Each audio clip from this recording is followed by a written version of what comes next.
Software engineering में हम अध्याय 23 टेस्टिंग कन्वेंशनल एप्लीकेशन के बारे में चर्चा कर रहे हैं। Equivalence partitioning. अब इक्विवेलेंस पार्टीशनिंग को हम टेस्टिंग से रिलेट करें, इससे पहले मैं आपको बता दूं कि यह आया कहां से है।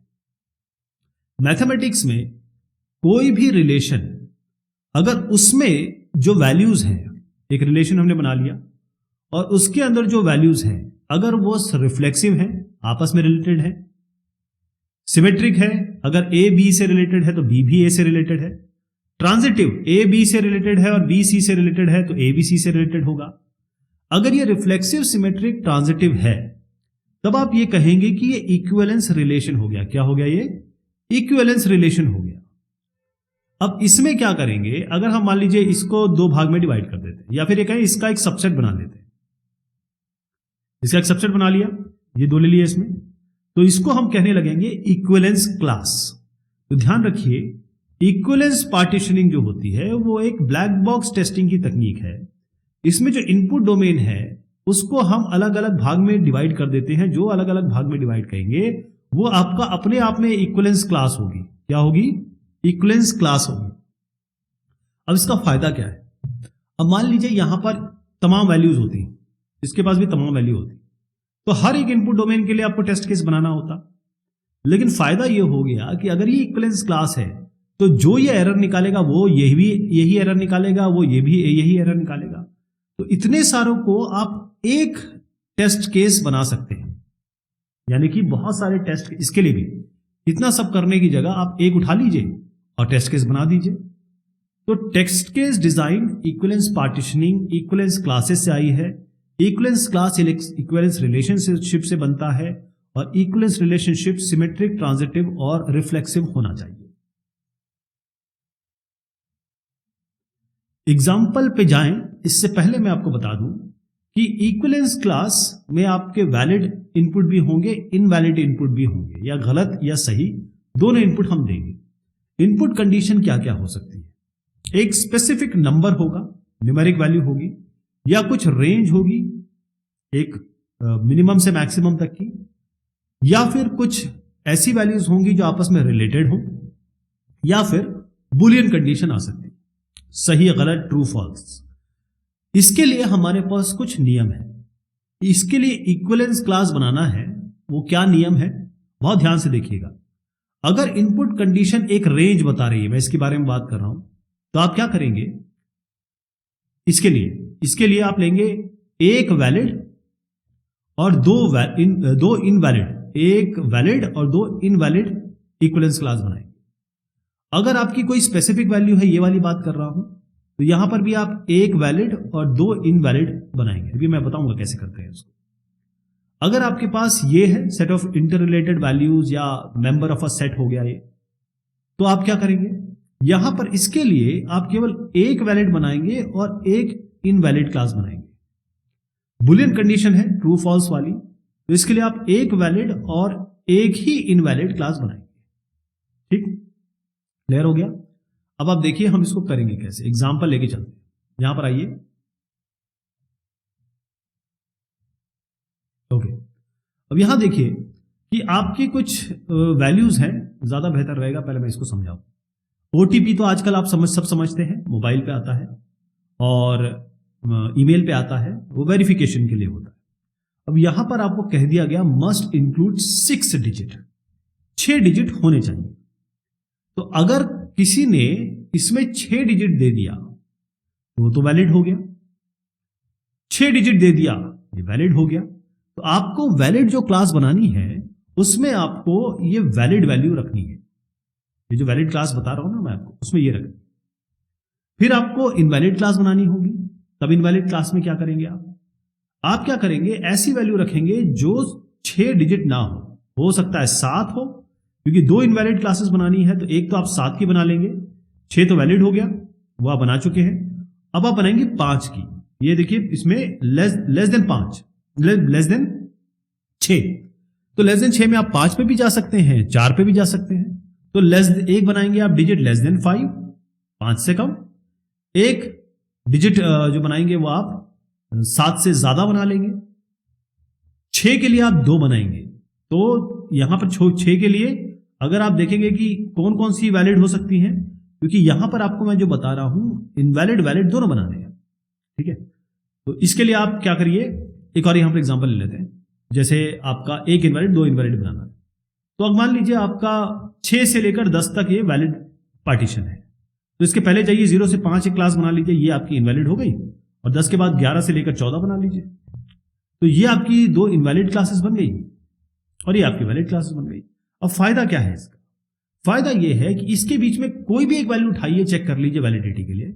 इसके बीच में कोई भी वैल्यू उठाइए और इनवैलिडिटी के लिए चेक कर लीजिए। इसमें कोई भी वैल्यू उठाइए, इनवैलिडिटी के लिए चेक कर लीजिए। मतलब आपको केवल इसके लिए देखिए कितने तीन आपके लिए टेस्ट केसेस, इसके 3 test cases, 2 test cases, 2 test cases बनाने पड़ेंगे और आपकी इक्विवेलेंस पार्टीशनिंग से काम बन जाएगा। Boundary value analysis. मान लीजिए आप कहीं रास्ते में चल रहे हैं, यूं कार से जा रहे हैं। जब आप बिल्कुल सीधे जाते हैं तो आपको कोई परेशानी आती है? कभी भी नहीं आती है, सीधे जा रहे हैं। जब आपके पास यूं टर्न आता है तो आपको दिक्कत होगी कि यार मैं लेफ्ट जाऊं राइट जाऊं, ऊपर बोर्ड पढ़ना पड़ता है, या सीधा जाऊं। तो इसे हम कहते हैं बाउंड्री वैल्यूज। जितने भी सॉफ्टवेयर, जितने भी मेन क्रिटिकल प्रोजेक्ट्स हैं, उनमें जो हेरफेर होता है, गलतियां आती हैं, वो बाउंड्री पे आती हैं। तो बाउंड्री वैल्यू एनालिसिस ये तरीका है टेस्ट केस डिजाइन का, और किसके अंतर्गत आता है ये? ब्लैक बॉक्स टेस्टिंग में। किस में आएगा? Black box testing. तो हम एकदम बाउंड्री पे जाएंगे, बाउंड्री के पहले वाली वैल्यू, बाउंड्री के बाद वाली वैल्यू और बाउंड्री पे वैल्यू चेक करेंगे। ओके, इसके लिए हम अलग अलग पार्टीशन बनाएंगे। मैं अभी बताता हूं कैसे। पहले समझ लीजिए कि जो जितनी भी गलतियां, एरर होती हैं, जो इनपुट डोमेन से जो भी आप वैल्यू डालेंगे, वो बाउंड्रीज पे ज्यादा होती हैं, सेंटर पे कम होती हैं। तो बाउंड्री वैल्यू एनालिसिस बेहतर तरीका होता है कि सारी वैल्यूज ना चेक करके या रैंडम वैल्यू ना चेक करके आप केवल बाउंड्री पे वैल्यू चेक करिए। Boundary value analysis equivalence partitioning को मदद करती है। इक्विवेलेंस पार्टीशनिंग में क्या करते हैं हम, जो सेट होता है उसके हम क्लासेस बना देते हैं। और जैसे मान लीजिए इनवैलिड क्लास बना ली, ये इनवैलिड क्लास बना ली, ये वैलिड बना ली। अब इसका बाउंड्री वैल्यू एनालिसिस से क्या रिलेशन है? अब जो इनवैलिड है उसके हम बाउंड्री पे चेक कर लेंगे, वैलिड के बाउंड्री पे चेक कर लेंगे, इनवैलिड के बाउंड्री पे भी चेक कर लेंगे। तो आपका एक तरीके से इक्विवेलेंस पार्टीशनिंग और बाउंड्री वैल्यू एनालिसिस दोनों कॉम्प्लीमेंट करते हैं, दोस्त हैं एक दूसरे के। बाउंड्री वैल्यू एनालिसिस या BVA हम वही टेस्ट केस बनाएंगे जो बाउंड्री पे काम करेगी। और जो बाउंड्री वैल्यू एनालिसिस है, इसमें हम टेस्ट केसेस वो भी बनाते हैं, केवल इनपुट के बारे में नहीं, आउटपुट डोमेन के लिए भी बना सकते हैं। यहां पे एग्जांपल देखिए। मान लीजिए आपका कुछ 18 से 30 तक का है, तो आप क्या करेंगे? 18 पे चेक करेंगे, यहां 17 पे चेक करेंगे, चाहे तो 20 पे भी चेक कर सकते हैं। यहां पर आएंगे तो आप 28 पे चेक करेंगे, या इसके पहले जैसे 2 का अंतर है, 1 का अंतर है, पहले तो 30 पे चेक करेंगे और फिर यहां भी चेक करेंगे, यहां भी चेक करेंगे। ये आप जो देख रहे हैं, ये जो है ये आपकी इक्विवेलेंस पार्टीशनिंग हुई है। लेकिन जब आप इन पे चेक करते हैं और इन पे चेक करते हैं, तो ये हो जाएगा आपका boundary value analysis. Boundary value analysis जैसे मैंने कहा कॉम्प्लीमेंट करता है इक्विवेलेंस पार्टीशनिंग को, लेकिन दोनों में से BVA ज्यादा बेटर है, क्योंकि इसमें आप पॉजिटिव और नेगेटिव वैल्यू दोनों लगा सकते हैं। क्योंकि मिनिमम और मैक्सिमम तो आप इक्विवेलेंस पार्टीशनिंग में लगा ही रहे होते हैं, यहां पर पॉजिटिव नेगेटिव दोनों लगा सकते हैं। बाउंड्री वैल्यू एनालिसिस अगर आप करना चाहेंगे तो क्या आपको नियम कानून फॉलो करने पड़ेंगे? अगर इनपुट कंडीशन में एक रेंज है और रेंज जो है वो A से लेकर B तक दी हुई है, जैसे आपका 10 से लेकर 100 तक दिया हुआ है, तो आप क्या करेंगे? इसमें टेस्ट केसेस ऐसे बनाएंगे कि जो A और B से थोड़ा सा ऊपर हो, थोड़े से नीचे हो। यानी इसके लिए आप 9 का बना लीजिए, इसके लिए आप 11 का बना लीजिए, इसके लिए आप 99 का बना लीजिए, इसके लिए आप 101 का बना लीजिए। ये आप कर सकते हैं। अगर इनपुट कंडीशन कुछ वैल्यूज है, नंबर ऑफ वैल्यूज है, बहुत सारी वैल्यूज आपके पास है, तो आपको क्या करना है? आपको मिनिमम और मैक्सिमम नंबर पे जरूर चेक करना पड़ेगा। उसके लिए टेस्ट केस बनाएंगे और फिर जब मिनिमम मैक्सिमम पे आ गए आप, तो इसके ऊपर और इसके नीचे इसके ऊपर और इसके नीचे ये टेस्ट केसेस आपको बनाने पड़ेंगे। यही काम आप आउटपुट कंडीशंस के लिए कर सकते हैं। आउटपुट के लिए कैसे करेंगे? फॉर एग्जाम्पल, अगर आपके पास एक टेम्परेचर और प्रेशर का टेबल है, यहां टेम्परेचर है या प्रेशर है ना, और आपको आउटपुट चाहिए, जैसे कोई इंजीनियरिंग एनालिसिस का प्रोग्राम है और आउटपुट आपको देखना है, तो टेस्ट केसेस कैसे बनाएंगे कि जो आउटपुट में आएगा, जैसे मान लीजिए आपका एक टेबल बन रहा है, तो मिनिमम और मैक्सिमम कौन सी वैल्यूज इसके अंदर एंटर होंगी। ऐसे अनप्रेसिडेंटेड वैल्यू तो नहीं एंटर होंगी, कोई ना कोई मिनिमम मैक्सिमम होगी और उसी मिनिमम मैक्सिमम पे आपको टेस्ट केस जनरेट करने होंगे। अगर आपका जो इंटरनल प्रोग्राम डेटा स्ट्रक्चर है इसकी बाउंड्रीज है, जैसे आप एरे लेते हैं, अगर एरे की बाउंड्री है, आपने एरे डिफाइन किया और इसको 100 बना दिया, आपको पता है एरे हमेशा 0 से शुरू होता है 99 तक जाता है। मोस्टली प्रॉब्लम तब आती है जब हम लूपिंग या एरे में आगे के नंबर को एक्सेस करने की कोशिश करते हैं, मेमोरी डंप, कोड डंप ऐसे करके एरर आ जाएगा। तो आपको इसको 99 पे चेक करना पड़ेगा, 100 पे चेक करना पड़ेगा, हो सकता है आगे भी एक नंबर ले लें। जैसे एक और एग्जांपल बताता हूं, ये टेबल है, इसमें केवल 100 एंट्री होनी है ना, तो 100 एंट्री में आप 101 देके देखिए क्या आता है, वो टेस्ट केस बनेगा। तो और एग्जांपल को बढ़ा देता हूं, यहां पर देखिए इक्विवेलेंस पार्टीशनिंग हम कर रहे हैं। हमने क्या किया, ये अलग अलग क्लासेस बना ली, 2 इनवैलिड और ये वैलिड क्लास।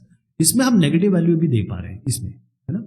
और जब हम यहां पर आ गए तो ये जो पार्टीशन है इस पे हम इसका कम और ज्यादा वैल्यू देंगे, तो होगा ये कि हमें फायदा ये होगा कि इक्विवेलेंस क्लास के साथ हम बाउंड्री वैल्यूज एनालिसिस भी कर पा रहे हैं और उससे कॉम्प्लीमेंट करेगा। Orthogonal array testing. सबसे पहले समझ लीजिए एरे क्या होता है। एरे होता है 2 डिमेंशनल। 2 डिमेंशनल का मतलब एक्स और वाई, मतलब यहां पर एक एरे मैंने डिफाइन किया तो उसमें क्या होगा, ऐसे हम 4 वैल्यू डाल देता हूं, 4 डाल देता हूं, 2 3 5 9, ठीक है जी। तो अगर आप ये देखेंगे तो टेबल फॉर्म दिख रहा है आपको, एक्स डायरेक्शन में भी है, वाई डायरेक्शन में भी है, तो आपको एक 2 डायमेंशनल एरे है ना। ऑर्थोगोनल एरे टेस्टिंग ये एक सॉफ्टवेयर टेस्टिंग का तरीका है जिसमें हम ऑर्थोगोनल या मल्टी डायमेंशनल एरे का यूज करते हैं।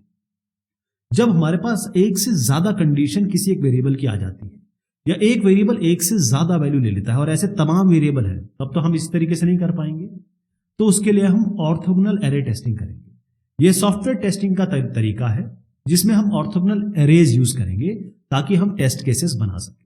यह स्टैटिस्टिकल टेस्टिंग अप्रोच है और तब यूज होता है जब हमारे पास इनपुट बहुत बहुत सारे हों, उन इनपुट को कम करने का तरीका है। ऑर्थोगोनल एरे टेस्टिंग करती क्या है, ये केवल आपके जैसे 100 टेस्ट केसेस बनने वाले हैं उनको ये 10 कर देगी, ये केवल इतना काम करती है और कुछ नहीं काम करती। आपको इसको 10 टेस्ट केसेस अपने आप बनाने पड़ेंगे और टेस्ट करना पड़ेगा। तो ओएटी या ऑर्थोगोनल एरे टेस्टिंग को रिप्रेजेंट कैसे करते हैं, अभी आप देखेंगे, मैं इसमें बक्सा भी दिखाऊंगा आपको। जैसे 2 डायमेंशनल हो गया, अब 3 डायमेंशनल बढ़ाना है तो क्या करेंगे आप, ये 2 डायमेंशनल है, इसको ऐसे बढ़ा दीजिए आप यू, ये 3rd डायमेंशन इसमें जुड़ जाएगा ऐसे, ठीक है जी। तो इसको हम कैसे लिखते कैसे हैं, फॉर्मूला इसका होता है एल, यहां पर लिखेंगे रन्स, यहां आएगा लेवल्स और यहां आप रखेंगे फैक्टर्स। अब आपका सवाल होगा ये क्या है, रन्स लेवल्स फैक्टर्स क्या है, तो देखिए रन जो है ये, इसको हम एन से रिप्रेजेंट कर सकते हैं, कितने रोज होंगे आपके एरे में जो ट्रांसलेट होंगे टेस्ट केसेस में, ओके। फैक्टर्स जो होंगे इसमें कितने कॉलम्स होंगे एरे में, जो ट्रांसलेट होंगे कितने variables, maximum number of variable जो हम एक साथ हैंडल कर सकते हैं, क्योंकि वेरिएबल्स तो तमाम हो सकते हैं, आप कितने हैंडल करेंगे। लेवल का मतलब यह होता है कि कोई भी एक सिंगल फैक्टर कितनी वैल्यूज ले सकता है। अभी नहीं समझ में आया, चलिए इसका एग्जांपल लेके देखते हैं। हमारे पास ये एक वेब पेज है, वेब पेज के हम 3 अलग अलग सेक्शन बना लेते हैं। पहला सेक्शन ये हो गया, दूसरा मान लीजिए ये सेक्शन हो गया, तीसरा ये सेक्शन हो गया। अब हम ये चाहते हैं कि एक, मतलब इसका बनाने का तरीका या समझने का तरीका यह है कि एक बार ये दिखेगा एक बार ये दिखेगा, एक बार ये दिखेगा, या ये दोनों दिखेंगे ये नहीं दिखेगा, ये दोनों दिखेंगे ये नहीं दिखेगा। अब मैंने जो अब बोला तो आपको समझ में आया, ये तो मल्टीपल इसके परमुटेशन कॉम्बिनेशन बन सकते हैं, है ना। तो पहले तो हम अपना फॉर्मूला बना लेते हैं। मैंने आपको क्या बताया था कि एल हम लेते हैं यूं, यहां पर क्या लिखते हैं, क्योंकि यहां 1 2 3 आपके फैक्टर्स हो गए, तो फैक्टर्स कौन से हो गए, इसको हम टॉप कह देते हैं, इसको मिडिल कह देते हैं और इसको बॉटम कह देते हैं। 3 फैक्टर बन गए। तो फैक्टर क्या आ गया आपके 3। लेवल्स कितने हो गए, ये जो पहला है ये या तो हिडन हो सकता है या आपका शोन हो सकता है। जैसे मैंने कहा कभी ये दिखाई देगा, कभी ये दिखाई देगा, तो हर एक का स्टेट क्या हो सकता है, या तो हिडन होगा, छुपा होगा, या दिखाई देगा। तो लेवल्स कितने हो गए साहब, आपके लेवल हो गए 2, हिडन या शोन। अब एरे टाइप 4 निकल के आ रहा है, मैं भी आपको बताता हूं ये कहां से आ रहा है। तो एरे टाइप आपका आ गया 4, जो मैंने आपको बताया था वो यहां पर आ रहा है। तो जो फॉर्मूला हमने डिवाइस किया था उसमें क्या था, फैक्टर कहां था ये, और लेवल कहां था, लेवल यहां था 2, फैक्टर उसकी पावर थी, और यहां पर आप क्या लिखेंगे, जो एरे टाइप वो यहां पर आएगा L4। तो इसको इस तरीके से लिखा जाता है। अब आप बोलेंगे ये 4 कहां से आया, उसके लिए हमारे पास पूरा तरीका है। अगर ये 2 है और ये 3 है, 2 की घात 3 है जो यहां देख रहे हैं, तो उसके लिए आपको n चाहिए होगा 4। ये आपको multi dimensional array, orthogonal array का वो बता रहा है कि कितने इसमें डिमेंशंस होंगे। जैसे 2 की पावर 4 होता, जैसे 2 ये होता और 4 ये होता, तो आपको n8 यूज करना होता। मान लीजिए ये इस तरीके से होता, ये 2 की जगह यहां 3 होता और इस 4 की जगह 4 होता, तो आप L में क्या लिखते हैं यहां पर, क्योंकि ये 9 है, यहां पर 9 लिखते हैं। आपको L9 ऑर्थोगोनल एरे चाहिए होता। तो 4 कहां से आ गया समझ गए ना आप, ये यहां से आया है। ये इसका बकायदा एक वेबसाइट में आप देखेंगे SAS करके है, उसमें आप एंटर करेंगे तो अपने आप बता देगा। चलिए उससे हम आगे बढ़ते हैं। हमको इन दोनों पे ज्यादा ध्यान देना है। अगर मैं कन्वेंशनल टेस्टिंग टेक्निक इस्तेमाल करता हूं तो 2 और 3 मल्टीप्लाई कर दीजिए। कई बार लोग ऐसे भी करते हैं 2 की पावर 3, जो लॉजिक ज्यादा लगाना चाहते हैं कि भाई ऐसा है कि हर एक का 2 है और हर जो 2 का हर एक पॉसिबिलिटी 3 है। लेकिन हम यहां पर करेंगे सिंपली इनको मल्टीप्लाई और हम देखेंगे हमारे पास कितने आते हैं, 6 इसके आउटपुट आ सकते हैं। तो टेस्ट केस हमारे 6 बनने चाहिए। कैसे 6 बनने चाहिए, टेस्ट केस 1 बनेगा कि सिनेरियो ये है कि टॉप वाला दिखाई देगा और टॉप वाला नहीं दिखाई देगा, बॉटम वाला दिखाई देगा नहीं दिखाई देगा, मिडिल वाला दिखाई देगा नहीं दिखाई देगा। इससे सिंपल क्या हो सकता है। लेकिन इसके लिए आपको टेस्ट केस डिजाइन करने पड़ेंगे 6। कितने, 6। लेकिन जैसे ही हम एरे टेक्निक या फिर आप ऑर्थोगोनल एरे टेक्निक यूज करेंगे, आप देखेंगे कि ये जो आप देख रहे हैं ये कन्वर्ट हो जाएगा ऐसे। तो ये आपका हो गया, ये रोज जो बताए थे मैंने आपको शुरुआत में, ये आपको बताएंगे कितने टेस्ट केसेस बनेंगे। ये बताया था आपको कि कितने जो आपने अलग अलग 1 2 3 वेरिएबल ले रखे, इसको हम वेरिएबल 1 वेरिएबल 2 वेरिएबल 3 ले लेते हैं। और ये वेरिएबल क्या क्या वैल्यूज लेंगे, हिडन विजिबल ही ले सकते हैं। तो ये वेरिएबल 1 वेरिएबल 2 वेरिएबल 3, और ये क्या क्या वैल्यू ले सकते हैं। जैसे मैं अगर आपको एक छोटा सा एग्जांपल देके बताऊं कि ये टेस्ट 1 कैसे बनेगा। टेस्ट 1 क्या होगा, अगर मैं हिडन को कह दूं 0 और आपका विजिबल को कह दूं 1, तो ये कैसे बनेगा 0 0 0। इसको हम आराम से मल्टी डायमेंशनल XYZ में रिप्रेजेंट कर सकते हैं, है ना, ये पॉइंट रिप्रेजेंट कर सकते हैं। इसी तरीके से यहां पर देख लीजिए टेस्ट 2 क्या बनेगा, हिडन विजिबल विजिबल, तो आपका 0 1 1 हो गया। ये भी आप यहां पर रिप्रेजेंट कर सकते हैं, ठीक है जी। तो इस तरीके से 6 टेस्ट केसेस को हमने 4 कर दिया।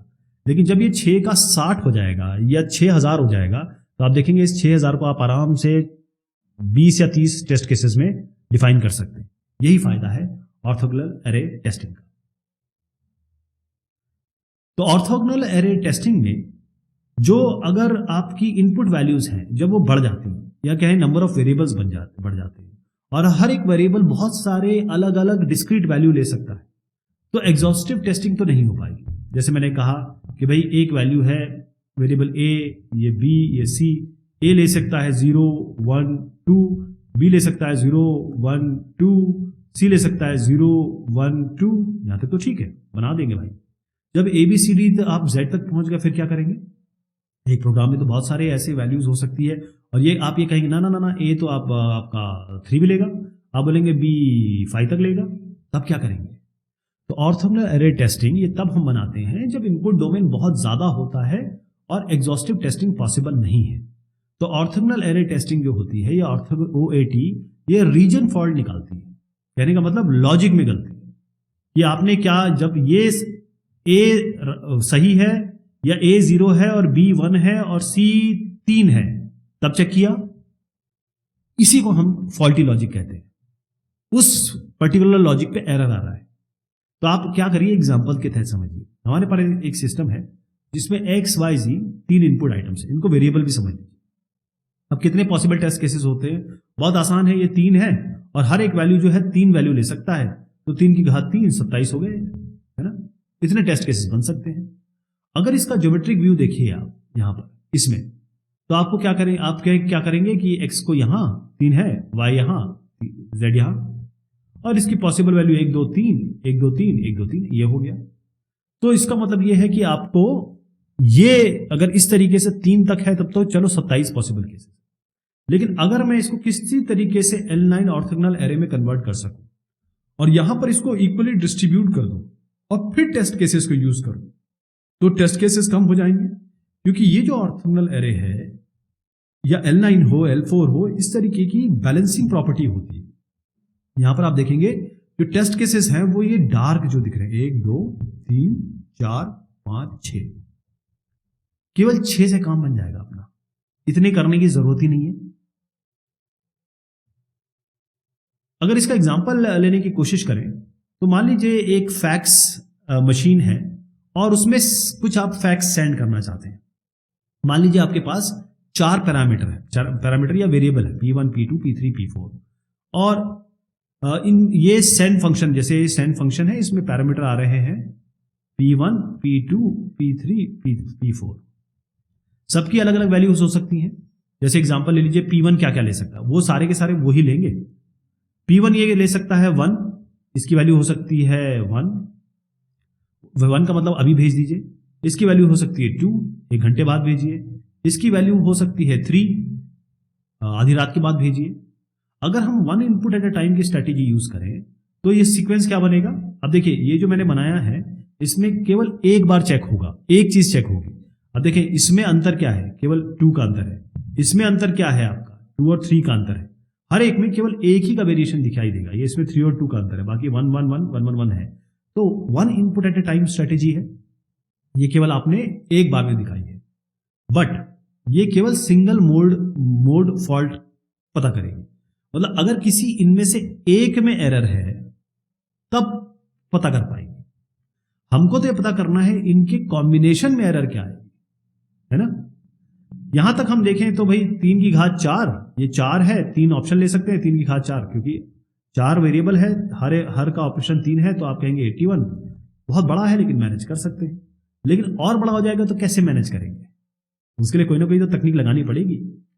तो फड़के साहब कहते हैं कि ये जो L9 वाला हमारा ऑर्थोगोनल एरे है, ये भी आप देख रहे हैं L9 है, इसमें हम क्या करेंगे कि पहले तो हम सिंगल फॉल्ट वाले एरर, वो मोड जो भी फॉल्ट हो सकते हैं वो निकालें, है ना? किसी भी एक, जैसे हमने सेंड फंक्शन लिया और उसमें P1 P2 P3 P4 लग दिया, इनमें किसी एक में भी एरर हो तो वो निकाल के ले आए, है ना? अब हो सकता है कि डबल फॉल्ट हो जाए, P1 और P2 में एक साथ एरर हो, वो भी चेक करना पड़ेगा। इसको हम डबल मोड फॉल्ट कहते हैं। एक होता है मल्टी मोड फॉल्ट, हो सकता है कि इन दोनों में हो, ये तीनों एक साथ काम कर रहे हो तब हो सकता है ये तीनों काम कर रहे हैं तो एक साथ हो। तो इस तरीके के हम एरर यहां निकाल सकते हैं। और अगर आप इसका कॉम्बिनेशन देखेंगे, जो मैंने आपको बताया कि इतने सारे 3 की घात 4 जो है वो कितने बन जा रहे थे, केवल आप L9 यूज करके P1 P2 P3 P4, ये जो फाइनल बना है, केवल आपको 9 टेस्ट केसेस करने पड़ेंगे 81 की जगह। ठीक है, ये इसका प्रिस्क्राइब फॉर्मेट है, वैसे ही बनाते हैं जैसे ये 1 1 1 है, 2 2 2 है, 3 3 3 है, या 1 2 3 1 2 3 1 2 3, लेकिन यहां पर चेंज हो जाएगा 1 2 3, ये 2 3 1 बनेगा और ये 3 1 2 बनेगा। इसका भी चेंज हो जाएगा 1 2 3, फिर 3 1 2, फिर 2 3 1। थोड़ा सा इसको हम टाउची डिजाइन भी कहते हैं, इसलिए ये डिजाइन फिक्स्ड है। चलिए साहब, ये बात हो गई आपके इस डिस्कशन की। बहुत शुक्रिया।